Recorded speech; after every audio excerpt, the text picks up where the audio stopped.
Hello everyone, welcome back to the channel. Today we're diving deep into one of the most shocking encounters in modern naval history when the US Navy intercepted a mysterious drug submarine in the vastness of the Pacific Ocean, only to discover something inside that stunned even the most seasoned sailors. What started as a routine maritime patrol soon became an operation that revealed the incredible lengths cartels are now willing to go to in order to move their illegal cargoes across the globe. This was not just another drug bust, it was a clash of ingenuity, courage, and technology at sea, and what the Navy uncovered changed how the world looked at smuggling forever. The story began with faint radar echoes somewhere off the coast of Central America. A U.S. Navy P-8 Poseidon aircraft, specialized in maritime surveillance, was flying its regular anti-drug patrol mission when operators detected something odd moving slowly beneath the surface, too small to be a standard submarine, too stealthy to be a fishing vessel, and with a radar signature that looked intentionally masked. The plane circled back, deploying sonobuoys and using infrared cameras to trace the heat signature. What they saw was something that barely made sense: a semi-submersible craft, almost invisible against the waves, cutting quietly through the water. Immediately, a message was sent to the nearest Navy vessel, a destroyer operating in joint coordination with the Coast Guard, to intercept. Inside the ship, the crew quickly snapped into action. Intelligence officers cross-referenced satellite imagery estimating the vessel's course. Drug traffickers had long used fast boats, but this was something entirely different: an underwater cargo system designed to carry tons of narcotics without detection. The destroyer moved to intercept, supported by a helicopter launched from its deck. The operation was dangerous as these semi-submersibles often carried armed smugglers who were instructed to scuttle the ship if caught, sending both drugs and evidence to the ocean floor. The helicopter spotted the faint wake of the vessel. It was almost invisible, painted in dull blue, gray to blend with the sea, its only visible part a small conning tower with a single glass window.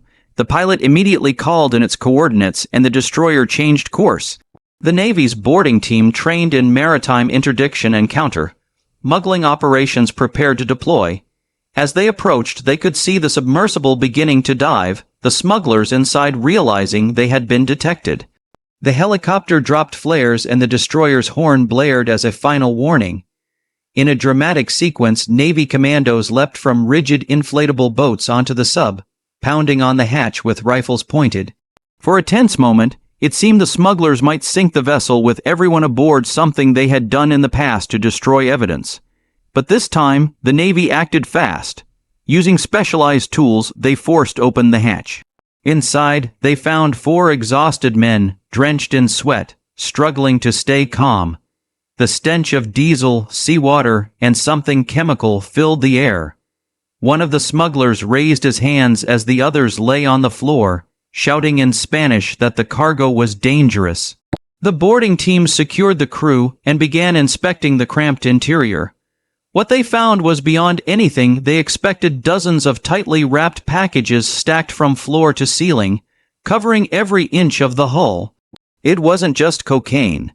There were barrels of chemical precursors, cash bundles vacuum-sealed to avoid moisture, and high-grade electronics used to communicate silently via encrypted satellite channels. In total, the vessel carried over 20,000 pounds of narcotics, one of the largest sea seizures in U.S. history, but that wasn't what shocked the investigators most. What truly stunned them was the engineering of the submarine itself. It was handmade, likely deep in the jungles of Colombia or Ecuador, yet it featured advanced composite materials, sonar absorbing coatings, and a diesel-electric hybrid propulsion system that allowed it to run almost silently underwater for hundreds of miles. Analysts later found that the cartels had hired rogue naval engineers to build it, individuals with legitimate military submarine experience. The vessel's design was so sophisticated that even some military submarines would have struggled to detect it without aerial assistance. The U.S. Navy, together with Coast Guard and DEA agents, began towing the captured sub back to port. The smugglers were taken into custody, and forensic teams worked for days to safely unload and document the evidence. The operation was a logistical challenge. The heat, pressure, and chemical fumes made every minute inside the vessel dangerous. Divers inspected the hull to ensure it wouldn't collapse during towing. Once docked at a secure base, technicians spent weeks analyzing its components, discovering modifications that could only have come from highly trained professionals. It was clear the drug trade had entered a new era, one where technology rivaled that of small naval fleets. The interior of the submarine was shocking in its simplicity, yet terrifying in its efficiency. It was a narrow, claustrophobic space with no standing room, just tight compartments for the crew to lie down beside massive fuel tanks and drug packages. The air inside was thick and humid, filled with exhaust fumes that made breathing difficult. A few small fans circulated air, and a single periscope allowed limited visibility above the surface. Food supplies were minimal, just canned goods and water. It was a death trap, but one built with astonishing precision. Back on land, experts dissected every inch of the captured sub. What they learned revealed a new industrial-scale production network hidden deep in South America. Jungle workshops had been producing these submarines for years, often using river systems to transport parts to coastal launch sites. Each one cost millions of dollars to build, but could carry cargo worth over $400 million. The cartels viewed it as a worthy investment even if only 1 in 10 made it through. The profits dwarfed the losses. The Navy's interception had exposed a critical part of that network. This encounter also highlighted how the U.S. Navy's anti-drug efforts had evolved. Traditionally, counter-narcotics operations were led by the Coast Guard, but as smugglers became more technologically advanced, naval assets were increasingly involved. With drones, radar planes, and surface ships working in coordination, they created a detection net that stretched from the Caribbean to the Eastern Pacific. The capture of the drug submarine was proof that this new integrated approach was working, though it also showed how adaptable and dangerous the smugglers had become. The men captured aboard the vessel later admitted they were paid just a fraction of the cargo's worth to risk their lives. They had been recruited by cartels through intimidation and desperation, trained for weeks on how to operate the vessel, and told that if caught, they were to sink it immediately. The fact that they didn't scuttle the submarine raised suspicions that there might have been something even more valuable inside. When the cargo was fully examined, authorities discovered encrypted hard drives and specialized communication devices that linked to offshore accounts and networks of money laundering operations across multiple continents. It wasn't just a drug transport, it was part of a massive financial operation. News of the seizure spread rapidly across the globe. Images of the captured sub went viral, showing the strange, almost science fiction-like craft being hauled into port. For many people, it was their first time realizing that cartels weren't just using speedboats or trucks, they were building submarines capable of crossing oceans. Governments from Europe to Asia began reevaluating their maritime security protocols. The incident became a wake-up call that the seas, once thought too vast for organized crime to dominate, had become the newest frontier for illegal trade. For the U.S. Navy, the operation also reinforced the importance of cooperation between agencies.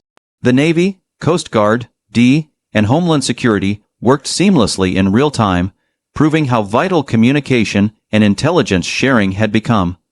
Every part of the chain mattered, from the P-8 Poseidon that spotted the sub to the boarding team that risked their lives to capture it intact.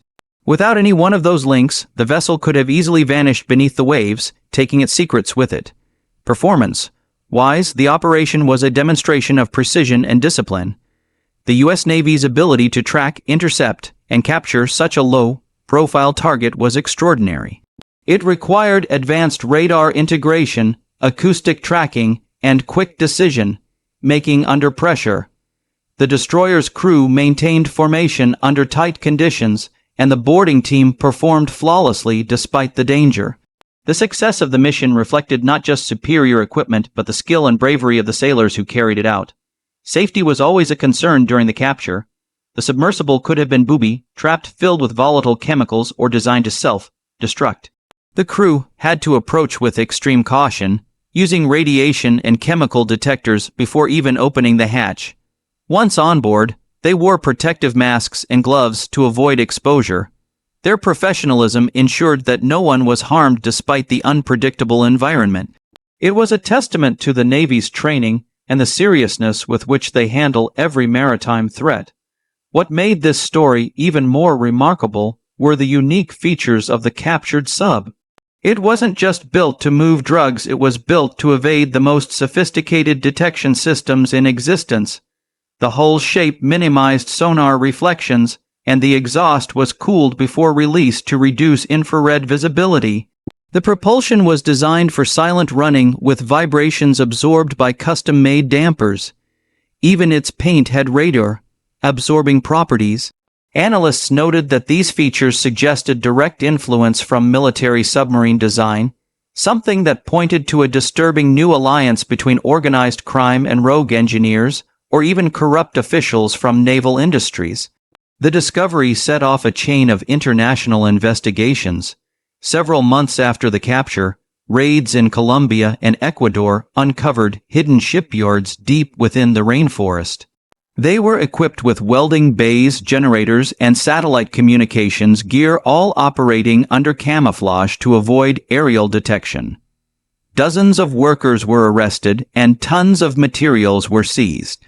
Among the findings were blueprints for new submarine designs capable of deeper dives and longer ranges. It became clear that what the Navy had intercepted was just one piece of a much larger global network. As the investigation continued, authorities traced the smuggling routes to a series of offshore financial networks used to launder billions in drug profits.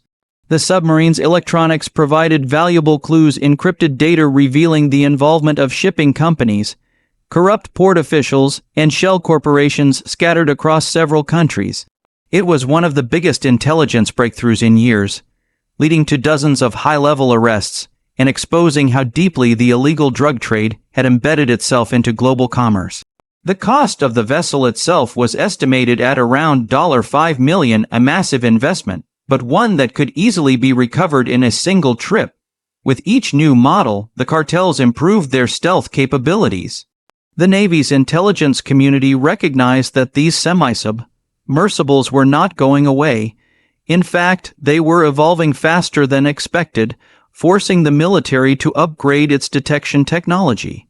What was once a rare sighting had become a growing threat across multiple oceanic routes. In terms of price, the drugs found aboard were worth over $300 million on the black market. The seizure dealt a significant financial blow to the cartel responsible.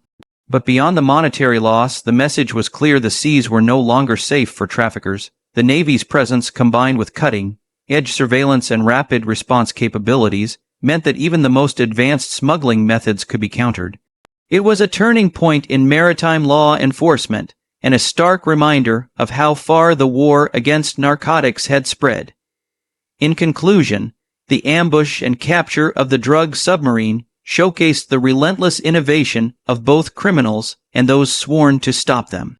It revealed a world beneath the waves where technology, crime, and courage collide. The U.S. Navy's ability to adapt to these unconventional threats has become one of its defining strengths. Every successful interception not only saves lives, but also prevents billions of dollars from fueling corruption, violence, and instability worldwide. What began as a faint radar echo turned into one of the most remarkable operations in naval history, proving once again that even in the darkest corners of the ocean, there's nowhere left to hide.